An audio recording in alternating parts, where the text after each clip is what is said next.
တော့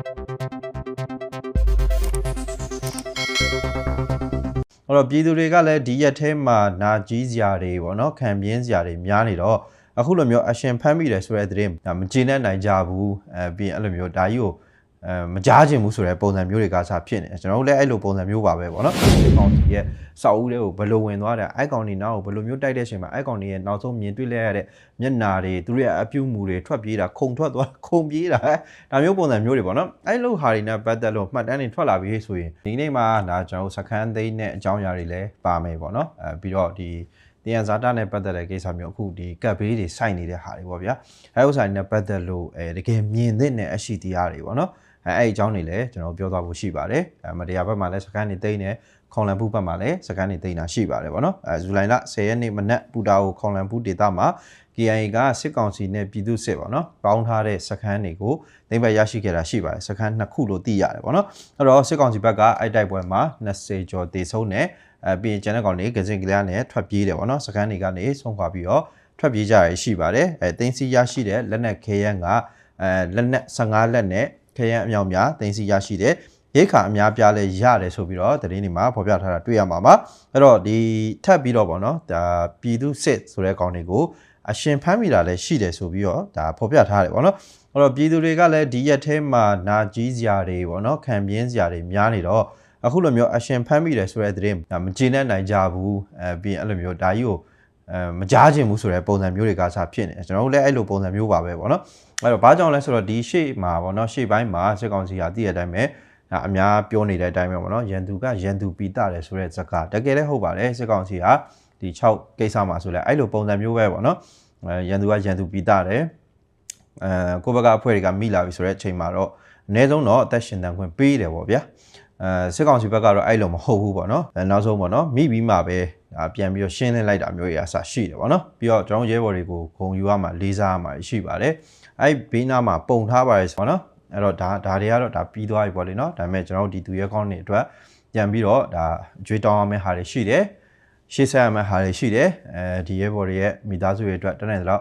့ကူပေးရမယ့်ဟာတွေလည်းရှိတယ်ဗောနော်ပြီးတော့ဒီလိုမျိုးအဖြစ်တွေနေပါဖို့အတွက်အထီးကိုင်းနေဖို့အတွက်အထီးကိုင်းနေပြီးတော့အောင်မြင်မှုများရဖို့အတွက်ပေါ့နော်အဲ့လိုပုံစံမျိုးလှုပ်ဆောင်မဲ့အပိုင်းတွေလည်းရှိပါတယ်ကျွန်တော်စိတ်သက်ကြလို့မရဘူးစိတ်သက်ကြလို့မဖြစ်ဘူးကျွန်တော်ရှေ့ဆက်မှာရမယ်ကျွန်တော်အခုလိုမျိုးချစ်ချစ်ခင်ခင်လက်တွဲညီညီနဲ့ပေါ့နော်ဒါတယောက်နဲ့တယောက်ဖေးမပြီးတော့ပေါ့နော်အပြစ်တင်တာတွေမကောင်းပြောတာတွေရက်ပြီးတော့ပေါ့နော်ကျွန်တော်ဘာတွေတူညီသလဲဘာတွေကွဲလွဲသလဲဒီအပေါ်မှာကျွန်တော်ဘယ်လိုမျိုးညှိနှိုင်းကြမလဲငါတို့ရဲ့ရည်ရွယ်ချက်အကုန်လုံးတူညီနေတဲ့ရည်ရွယ်ချက်အဲ့ရည်ရွယ်ချက်ကိုဘယ်လိုအကောင့်ထဲပေါ်ကြမလဲဆိုတဲ့အပိုင်းတွေကအခုချိန်မှာပို့ပြီးတော့ရေးကြည့်ပါတယ်ဗောနော်နောက်ထပ်ဒါစကန်သိန်းတဲ့နေရာတစ်ခုလည်းရှိပါသေးတယ်အဲ့ဒါတော့အခုမှထုတ်ပြန်တာဗောနော်ရှေ့ရပိုင်းမှာဖြစ်ခဲ့တဲ့ဟာဆိုပြီးတော့သိရတယ်အဲ့ဒါကတော့ဒါမတရားဘက်မှာဗောနော်စစ်ကောင်စီရဲ့တပ်စကန်နှစ်ခုကိုထပ်ပြီးတော့ဒါသိမ်းပိုက်ရရှိခဲ့တာရှိပါတယ်အဲ့တော့ဒါဒီနှစ်ခုကိုဗောနော်တော်လိုင်းအင်အားစုတွေကသိမ်းပိုက်တဲ့အချိန်မှာစစ်ကောင်စီဘက်က15ဦးသေဆုံးတယ်လက်နက်တစ်လက်ရတယ်အဲ့ဒီတိုက်ပွဲကတော့ဇွန်လ22မှာ9ရက်နေ့မှာတိုက်ခဲ့တာဖြစ်တယ်အင်အား18ဦးရှိပါတယ်ဆိုတော့တဲအင်းရွာစခန်းရဲ့အင်အား25ဦးရှိပါတယ်ဆိုတော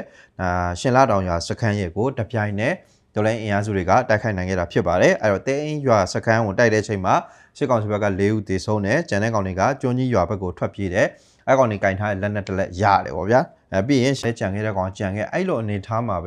ဒေါ်လာအင်အားစုတွေကပြန်ပြီးဆုတ်ခွာခဲ့ရတယ်တခြားကြောင့်တော့မဟုတ်ဘူးစစ်ကောင်စီဘက်ကစစ်ကူရောက်လာတဲ့အတွက်ဗောနော်ဒါအမြန်ပြန်ပြီးတော့စောက်ခွာခဲ့ရတယ်ဆိုပြီးတော့သိရတယ်ဗောနော်အဲ့တော့အဲ့ပွဲမှာတော့ဘာမှမရခဲ့ဘူးဗောလေနော်အဲ့တော့ဒါမရယာမြို့နယ်ပါကဖရဲ့ပြုံးလွင်ခရိုင်အမှတ်1တပ်ရင်းရဲ့မန္တလေးခရိုင်ပါကဖနဲ့ဒါ NMD တို့ကဒါပူးပေါင်းပြီးတော့တိုက်ခိုက်ခဲ့တာဖြစ်တယ်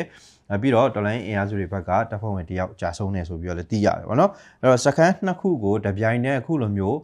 းတိုက်ခိုက်ခံရတဲ့အတွက်ဗောနော်မရယာမြို့နယ်ထဲမှာရှိတဲ့စစ်ကောင်စီရဲ့lobby တွေဗောနော်စစ်တပ်ကိုထောက်ခံပါဆိုတဲ့သူတွေစစ်တပ်အောက်ဆွဲတွေဗောနော်စစ်ကောင်စီအောက်ဆွဲတွေကတော့တုံလုံး6ချားနေကြတယ်စိတ်တက်တွေကအစပြည့်ရွှင်းနေကြတယ်ကြောက်လန့်နေကြတယ်ဆိုပြီးတော့လည်းဒါဖော်ပြထားတာတွေ့ရတယ်အဲ့တော့သူတို့အဲ့လိုမျိုးကြောက်လန့်ပြီးတော့ဒါ gate တွေတိုးချတာတွေလုံခြုံရေးတွေတိုးမြင့်တာတွေလည်းဆက်ပြီးတော့လုပ်နေတယ်ဆိုပြီးတော့သိရတယ်သူတို့ဒီနေရာတွေကသူကအရန်လက်ခမောင်းခတ်ခဲ့တဲ့နေရာတွေဒေါ်လာအင်အားစုတွေထိန်းချုပ်ပြီးတဲ့နောက်မှာသူတို့ပြန်ပြီးတော့ဒီနေရာတွေကိုထိုးစစ်ဆင်တဲ့အခါပေါ့နော်သူတို့အဲ့နေရာတွေကိုပြန်ရသွားပြီးတဲ့နောက်ပိုင်းမှာပေါ့နော်ဘာဖြစ်တယ်ညာဖြစ်တယ်ဆိုတဲ့ပုံစံမျိုးတွေနဲ့ ဒါလုံးဝပေါ့နော်စိတ်ထဲမကြကြပါနဲ့ပေါ့နော်ဒါပြီးရင်မကြခင်မှာမတရားကိုပြန်လဲစိုးမိုးနိုင်ဖို့ကျွန်တော်အဖွဲ့တွေစူးစမ်းနေပါတယ်တဲ့ထပ်ပြီးတော့အရေးကြီးတာပြောသွားသေးတယ်အဲ့ဒါဘာလဲဆိုတော့စစ်ကောင်စီအတွက်ထောက်တိုင်လှုပ်ပေးနေတဲ့ဒီရက်ရွာကပေါ့နော်ဒါအုပ်ချုပ်ရေးမှုတွေအုပ်ကြီးတွေပေါ့နော်ရွာသားတွေပေါ့နော်အဲ့လိုကောင်မျိုးတွေလည်းမလုပ်ဖို့အတွက်သတိပေးထားတယ်ပြီးရင်စစ်တပ်ကိုပေါ့နော်တာမန်ရသပြည်သူဆိုပေမဲ့လည်းစစ်တပ်ဘက်ကိုသတင်းပေးတာတွေရှိတယ်အဲ့လိုမျိုးကောင်တွေကိုလည်းအဲ့အလုပ်တွေဆက်မလုပ်ဖို့အတွက်တခါတည်းသတိပေးလိုက်တယ်အဲ့လိုမှမဟုတ်ဘဲနဲ့ဆက်ပြီးတော့ဒီလိုမျိုးသတင်းပေးတဲ့အလုပ်တွေဒေါ်လာအင်အားစုတွေရဲ့သတင်းကိုစုံစမ်းတဲ့အလုပ်တွေဆက်လုပ်နေမယ်ဆိုရင်သူတို့ရဲ့အသက်တွေကိုအာမမခံပါဘူးဆိုပြီးတော့ဒါပြက်ပြက်သားသားပြောလိုက်တာဖြစ်ပါတယ်ဒါကတော့ဟုတ်တယ်ရက်မင်းတို့ရက်ပြက်ပြက်သားသားရက်ပြရန်သူဘက်မှာရက်မှာဆိုရက်လိုက်အဲ့ဒါမျိုးတွေဆိုရတယ်ဗောနော်ရတယ်အဲ့လိုမျိုးပုံစံမျိုးဆိုရင်ဒါခုနလိုပြက်သားတဲ့လောက်ရက်တွေနဲ့ပဲလာမှာပေါ့လေနော်အဲ့တော့အဲ့လိုမျိုးလောက်ရက်တွေလုံနေအောင်မယ်ဆက်ပြီးတော့ရှိနေအောင်မယ်ဆိုရင်တော့တို့တွေအဆုံးသက်လှမှာမဟုတ်ကျွန်တော်ဟိုနေ့ကပြောသလိုပေါ့ဗျာဒီအုပ်ကြီးတို့ဘာလို့ညာတို့ဒါပြူတို့ဘာလို့ဆိုတဲ့ကောင်တွေကပေါ့နော်တကယ်တမ်းအရေးကြုံလာပြီးဟေ့ဆိုတဲ့ခါကျရင်ဒီကောင်တွေထိတ်ဆုံးကဂန့်တာပဲ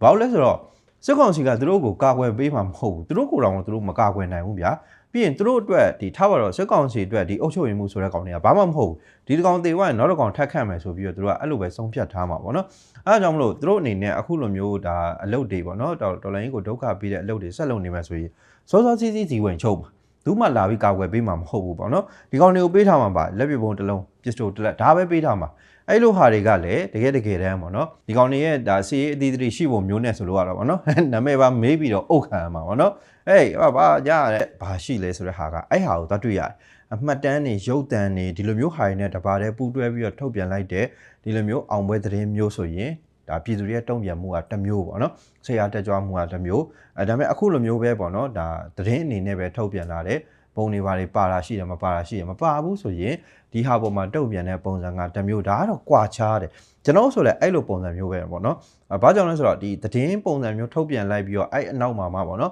်ရုပ်သံတွေပါလာတယ်ဓာတ်ပုံမှတ်တမ်းတွေပါလာတယ်ဆိုကျွန်တော်တို့ကစေးစေးပေါက်ပေါက်ကိုလိုက်ကြည့်ဘာလို့အားရလို့ကျေနပ်လို့အဲ့လိုမျိုးဓာတ်ပုံထဲမှာဆိုရင်လိုက်ကြည့်တင်းစီရမိလက်နက်ခဲယမ်းတင်းထားတာဘာတွေရှိလဲလိုက်ကြည့်တယ်ပေါ့နော်ဟိုလောကဆိုရင်အားလုံးတွေ့ပါလိမ့်မယ်ပေါ့နော်ပုံတော်ဖက်တွေကအစားပေါ့နော်ဒါထမိန်တွေကအစုံအဲ့လိုမျိုးတွေလည်းပါတယ်ပြီးရင်ဒါတင်းစီရမိတဲ့ပစ္စည်းရတဲ့ထဲမှာဒီကောင်တွေထဲကထုတ်ပြီးတော့ချတာခင်းထားတဲ့ထဲမှာပေါ့နော်သွားလိုက်စီဒါမျိုးတွေကစကျွန်တော်ကအသေးစိတ်လိုက်ပြီးတော့ကြည့်ကြတယ်ဒါအားရလို့ပေါ့နော်အဲ့တော့အဲ့ဒီပုံမှာတုံ့ပြန်မှုချင်းကတော့ကွာတယ်လို့ယူဆမိတယ်အဲ့တော့အဲ့လိုမျိုးထုတ်ပြန်မှုတွေကတက်ရောက်မှုပိုကြီးတယ်လို့ထင်တယ်ပေါ့နော်အခုကဒါစစ်ကောင်စီဒါအခုလဲဒါ20ကျော်တေးတာပဲဒါခေါင်လန်ဖူးဘက်မှာပေါ့နော်ပြီးရင်ခုနကမရယာဘက်မှာဆိုလဲဒါ15ယောက်တေးတာပဲအများကြီးပဲပေါ့နော်အဲ့တော့အဲ့လိုပုံစံမျိုးတော့ဒါသူတို့ဘက်ကထိတယ်လက်နက်ခဲယမ်းတွေလည်းရတယ်အရှင်မိတဲ့ကောင်တွေလည်းရှိတယ်ပေါ့နော်ဒါပေမဲ့မှတ်တမ်းတွေမတွေ့ရမမြင်ရတဲ့ခါကျတော့ဒီအကြောင်းကိုတိတ်မပြောကြဘူးဒါဆိုရင်လည်းဒါအောင်မြင်မှုအကြီးကြီးတွေပဲဖြစ်တယ်ပေါ့နော်အခုလုံနိုင်တဲ့အပိုင်းတွေကနေလုံနေတဲ့အပေါ်မှာဒီလိုမျိုးအောင်မြင်ပါတော်တော်လေးဒါတက်ရောက်မှုရှိတယ်လို့ကျွန်တော်တို့ယူဆမိတယ်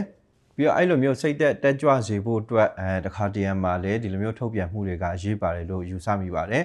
ဘာကြောင့်လဲဆိုတော့ဒါပြည်သူတွေဒီစိတ်တက်နေပဲပေါ့နော်ရှေ့ဆက်နေကြရတယ်ကူနေကြရတယ်ဒေါ်လာအင်အားစုတွေလည်းဒီသဘောပဲပြည်သူတွေရဲ့အားပေးမှုဝန်ရံမှုဒီလိုမျိုးတွေနဲ့ပဲစိတ်တက်ခွန်အားတွေယူပြီးတော့ရှေ့ဆက်နေကြရတာဖြစ်တယ်ပေါ့နော်အဲ့တော့ဒါတွေကလည်းရေးကြည့်တယ်လို့ယူဆမိတယ်ရှေ့မှာဆိုရင်အားလုံးသိလိမ့်မယ်ဒီ FPV drone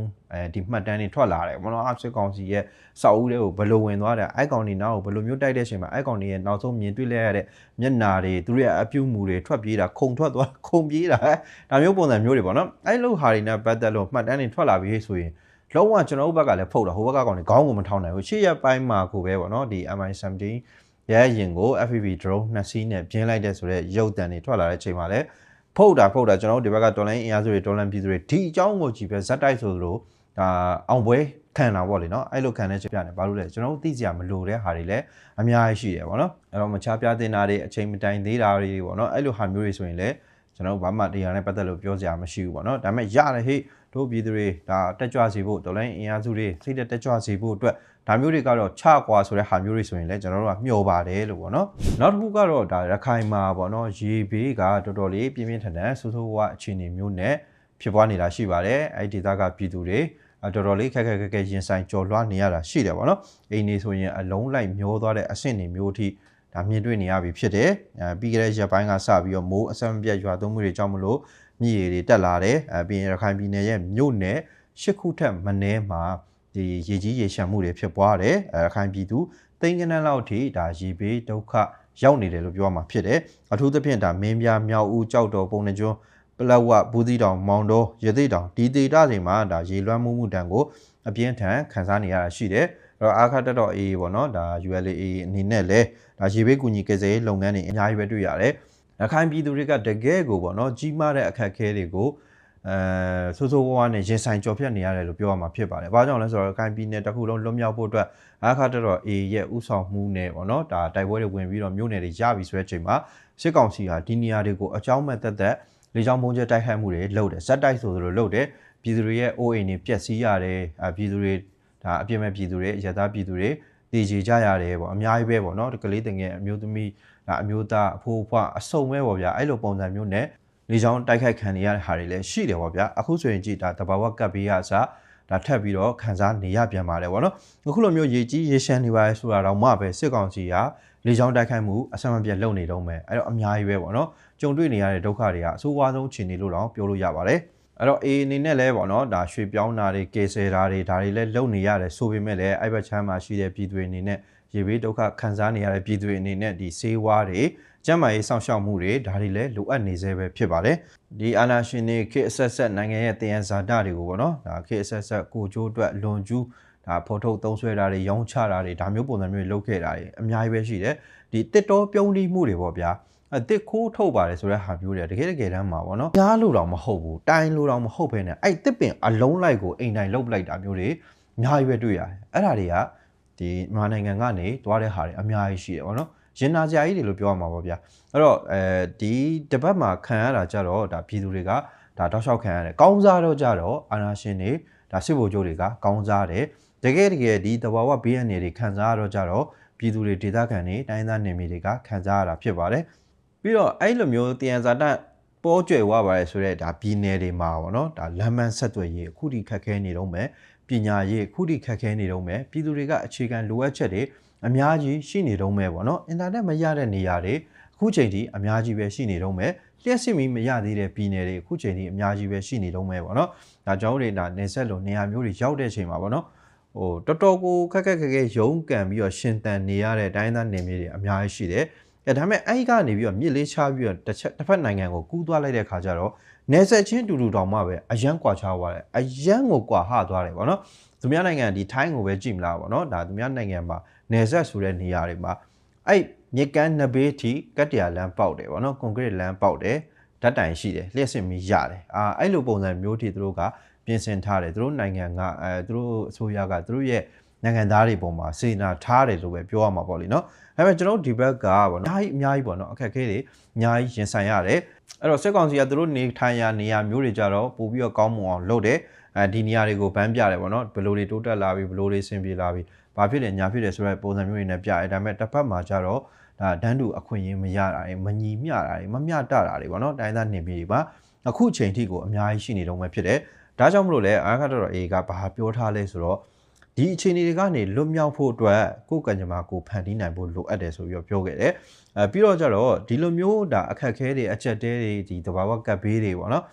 ဒီလိုမျိုးဟာတွေကိုဒါအစင်အဆက်ပေါ့နော်ကိုထူကိုထပုံစံမျိုးနဲ့ပဲကိုယ့်ဟာကိုကြော်လွှားခဲ့ကြရတာဖြစ်တယ်ပေါ့နော်ဒီဆက်အနာရှင်အဆက်ဆက်ကဒါတွေကိုဂရုမစိုက်ခဲ့ဘူးပေါ့ဗျာသူတို့အနီးနားပတ်ဝန်းကျင်ပဲသူတို့ကောင်းစားအောင်လုပ်တယ်တခြားနေရာတွေဆိုရင်ဘာဖြစ်ဖြစ်ဆိုတဲ့ပုံစံမျိုးနဲ့ပြစ်ထားခဲ့တာဒါအခုဆိုဒါတော်တော်လေးသိုးရတဲ့အနေအထားတွေရောက်နေပြီပေါ့ဗျာအဲအကြောင်းမလို့ဒီအခုဆိုရင်ပေါ့နော်အဲ့ဒုက္ခတွေအဲ့ဒုက္ခအကုန်လုံးကလည်းပြည်သူတွေပေါ်မှာစေနာမှန်ဖို့အတွက်အရေးကြီးပါတယ်ပြည်သူတွေကိုယ်တိုင်ကလည်းပေါ့နော်ဒီလိုမျိုးစိတ်တက်တွေရှိဖို့လည်းလိုအပ်တယ်အခုဆိုရင်ရခိုင်ပြည်နယ်တပြည်နယ်လုံးလွတ်မြောက်သွားပြီဆိုတဲ့ခါကျရင်ဒါမျိုးပုံစံမျိုးတွေသူတို့လှုပ်ဆောင်နိုင်တော့မှာဖြစ်တယ်လက်တလောအခြေအနေမှာကိုပဲအာခတော်တော် A ကဥဆောင်မှုတော်တော်လေးကောင်းတယ်လို့ပြောမှာဖြစ်တယ်နိုင်ငံတစ်ခုထူထောင်နေသလိုပုံစံမျိုးကိုသူ့ရဲ့လှုပ်ဆောင်မှုတွေကမြင်တွေ့ရတယ်အာရခတီပုံစံမျိုးလှုပ်တာမျိုးတွေပေါ့နော်ပေးကိစ္စမျိုးတွေပြီးတော့ကျတော့ဒီစေဝါကျမ်းမာရေးကျောင်းနေပညာသင်တန်းရေးပေါ့နော်ပြီးတော့ဒီတန်တမန်ရေးအဲ့လိုမျိုးပုံစံမျိုးတွေကအစပေါ့နော်စီးပွားရေးကိစ္စတွေအကုန်လုံးကိုပဲပေါ့နော်ဒီဇိုင်းမမတ်ဆိုတဲ့ပုံစံမျိုးတွေနဲ့ပြန်လည်ထူထောင်ရေးလုပ်နေတာတွေတွေ့ရတယ်ပေါ့နော်